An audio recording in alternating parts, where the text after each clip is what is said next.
Hey folks, welcome to another episode of the Wrench Turners podcast, the show that's the living embodiment and helping mechanics everywhere live happier, healthier, more productive lives. And I am your host, Mr. Joshua Taylor, founded Wrench Turners Online early 2022, so we are getting on in time here. We're well into 120 published episodes on Spotify. We've got half of those on YouTube, and many of them, over half of them, are one-to-ones with individuals similar to those that you see in front of you. Now, this gentleman is a mechanic, and he is a mechanic for a friend of the show that's been on the show as well, Mr. Tony Owens. And today you folks get to meet Mr. Michael Townsend. Michael, thank you very much for coming on the show today and giving us a bit of your time. Thank you for having me, Mr. Taylor. Awesome. So let's dive into this because we've done the show for long enough that we've the same basic questions, and right off the rip, we want to know what got you into the trade. What is the thing? What is the catalyst that made you want to become a mechanic? So I have found that I have liked to take stuff apart, see how they work, and try to figure out how to put them back together.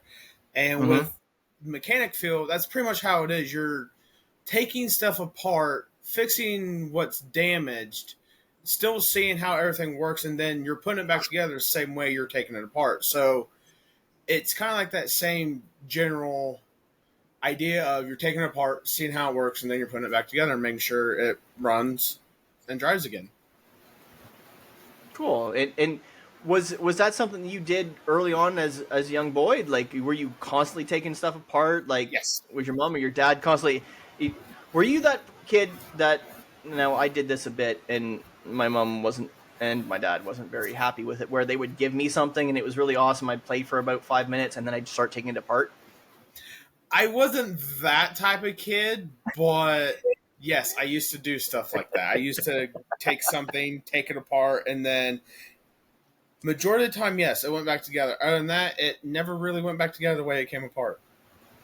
Ooh, yeah, I've done those from a time or two where I didn't exactly know what I took apart. Thankfully, much later on, once I started professionally turning wrenches, I started to kind of make notes as to how things came apart. Now, it does get a little bit interesting when you're in a field of mechanic work where there isn't shop materials ready at supply. So, for example, for a period of time, I was fixing forklifts and cranes and the what's the name? I'm full on brain fart, folks. But the things that literally you can drive around, but the whole entire purpose is to lifting people up in the air. And I can't. It's like a bucket truck, but it's complete. Anyway, some of y'all will know exactly. Pardon?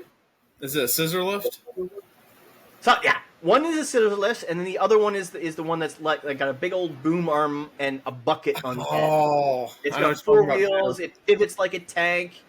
Like, you know what I'm talking about. Anyway, I was fixing those and forklifts and so on and so forth, and some of that stuff is old, like really old. I remember working on forklifts that had like 1970s and 1960s badges on it that were really faded. So it's not exactly like you can go on the internet to find service manuals for this stuff, because PDFs didn't really exist in the 60s and 70s.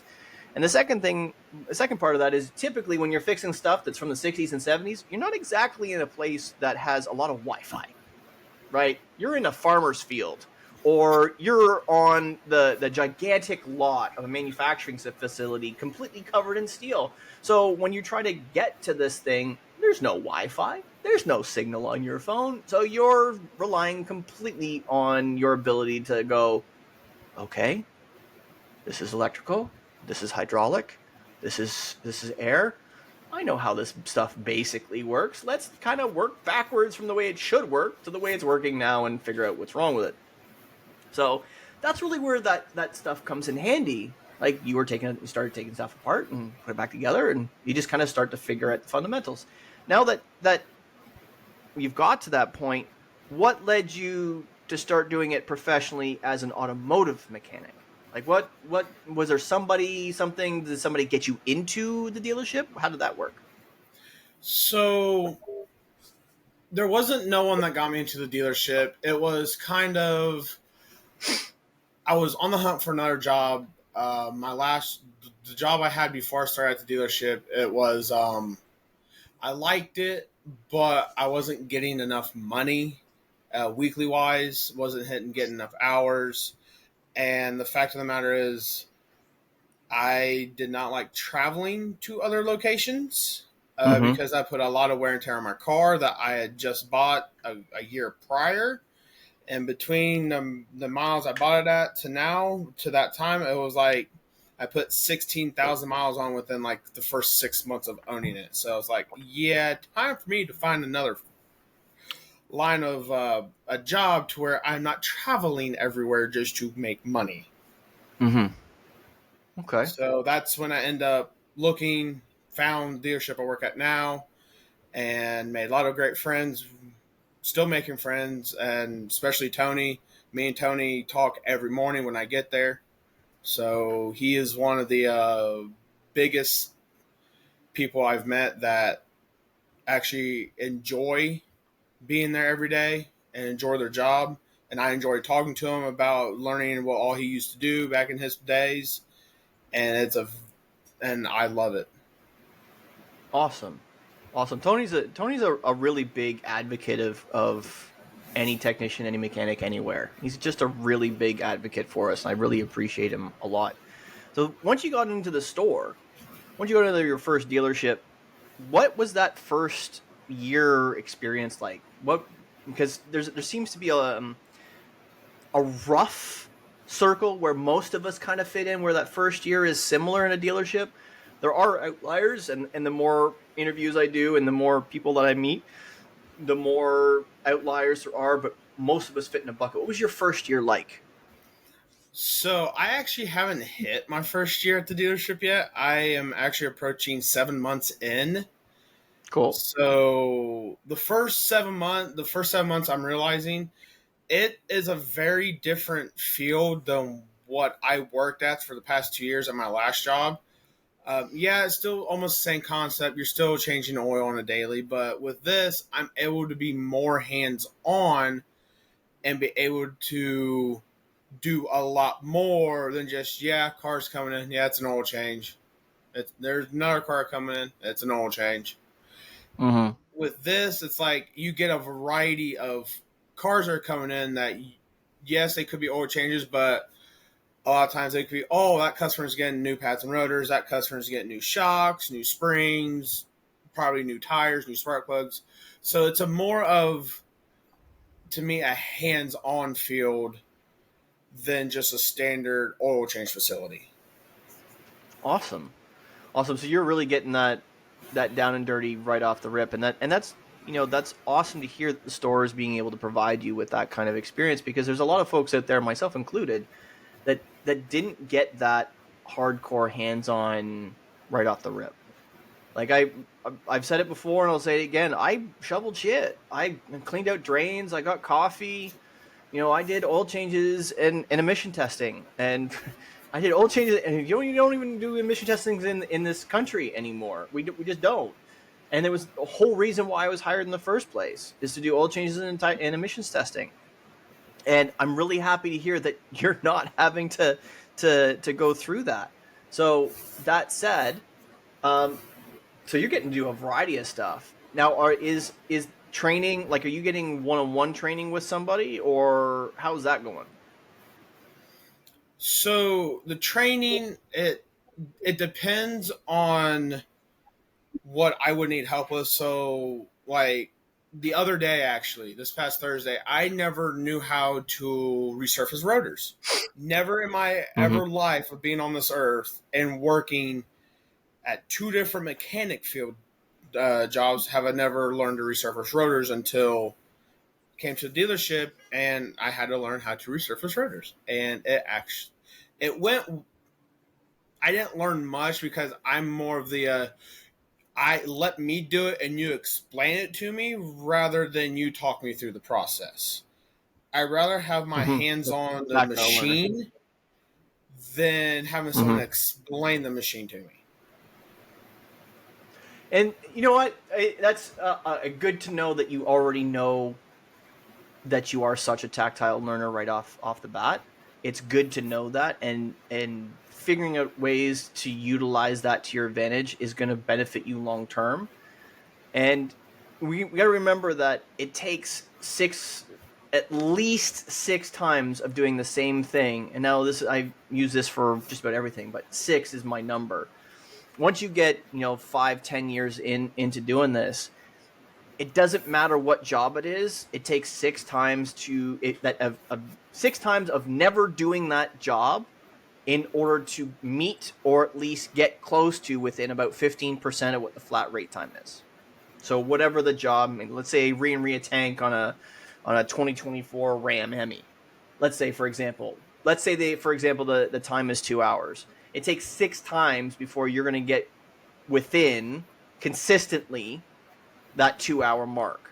Now for you, you're still learning the fundamentals and the basics in the store, so that that 6 isn't the qualifier for you. 6 is to get the basics that you need to know on how to operate things. Now the first ones that you need to know is you need to hear it at least 3 times.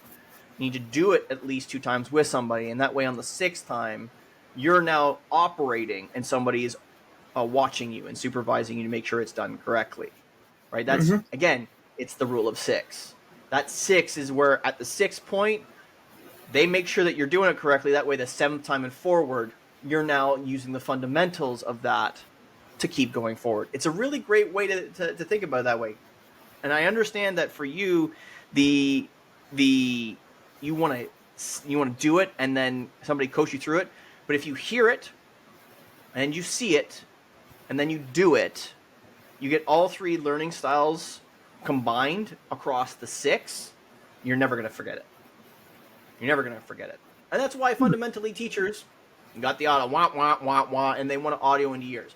At least if you hear it once, you're starting to get some semblance of understanding with it. And then you start to roll with it, right? Now, considering that's the case and where you're at right now, you're young in the trade. So what's your experience with tools been thus far? So, tool-wise, yes, I have incorporated a lot of tools over my years of being able, even going to school and everything. I just gotten tools for Christmas here and there. I have a little toolbox. Now it's like I have more tools. That's why you've seen Tony post a picture of me on Facebook with my new toolbox I just bought. And that took place of the other toolbox that was in the background, so I can be faster, mobility reasons, so I'm not carrying tools in my pocket.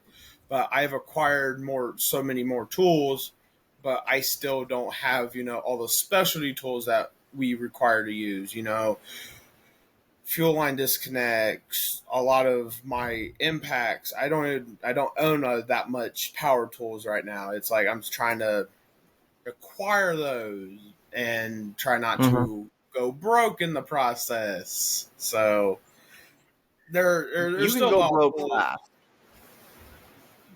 Yeah, there's still a lot of tools that I still want to have, but they're like $2,000 is not right now. Yeah, it's a lot. One of the things that we do in coaching is we go through kind of the tool list of your current toolbox, just kind of generalized depending on how many years in. And most folks will have a large portion from one brand or another. We know what the brands are. We don't need to mention them here today.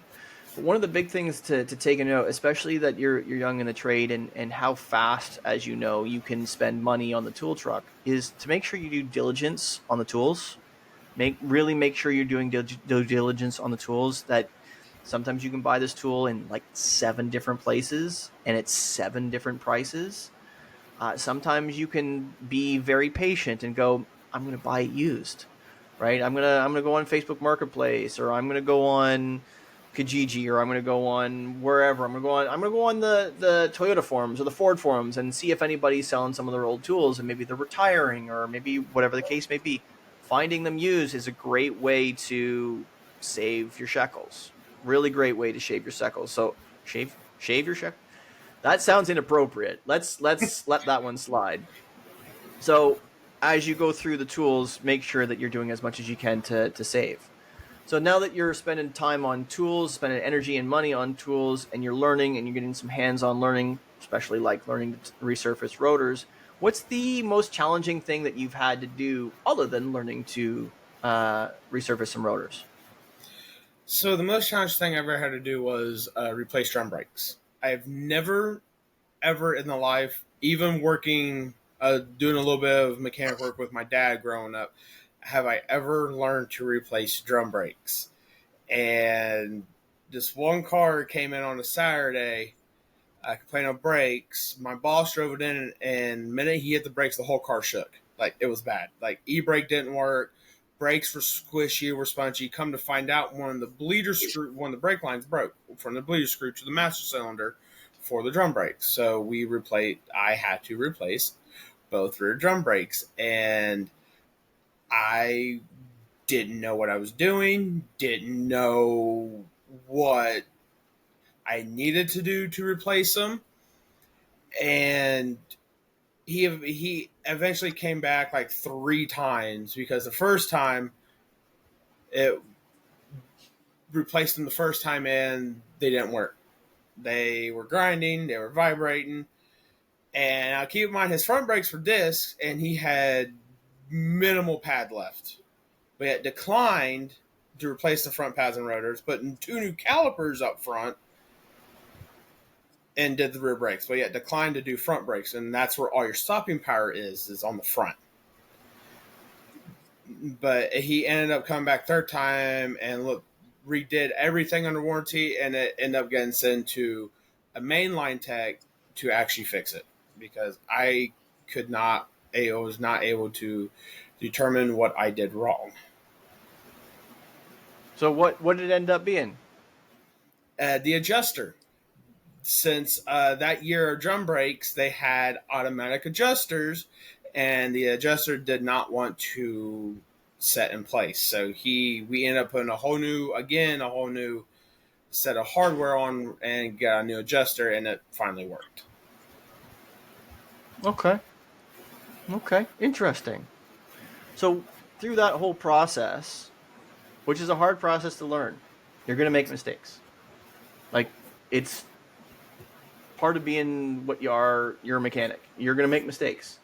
And you've got people watching around you doing everything they can to make sure the mistakes are minimal and they're not harming anybody. They're not going to go out on the road and into a customer that's, oh yeah, it's great. No, it's not. We need to make sure it's right before it goes back to the customer, which is awesome. You got systems in place to make sure that that doesn't happen. And through the process, I'm hopeful that you were learning along the way of, these are the things that I know that I did, and these are the things that we went through the steps with, and we went through the steps with, and we went through the steps with, and you learn from there and there forward. And that's a hard thing to do, to understand that you're going to make mistakes and not to take it personally. It's part of the job. You need to learn from it. So it's awesome that you're making mistakes, and it's awesome that you got a support team around you that are willing to do everything they possibly can to teach you to, figure it out. Well, exactly. And now that you've gone through that process, can you do? Have you been able to do another set of drum brakes since? No, I have not. Just hasn't come up. Okay. No. Because the next one's going to be a lot easier for you. The next one's going to be a whole lot easier for you, because you've had your hands on all the bits and pieces. You've had it apart. You've put it back together. You've had it apart. You've put it back together, and you figured stuff out. So it's awesome. So that said, I think you said 7 months. In your 7 months, what would you say is something that you've learned that you could pass on to somebody else who was thinking about getting into the dealership to become a mechanic, to help them be happier or healthier or more productive?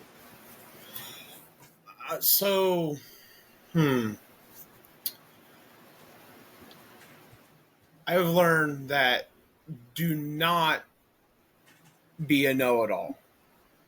It comes to someone being new to the mechanic field, there should not be anyone who thinks they know it all. Like, no one knows all unless you've been in that same field for over 40 plus years. And even then, those people who've been in there, who are master certified techs, are still learning on a daily basis. There are For things that sure. even they still don't know what to do. So when these younger techs Absolutely.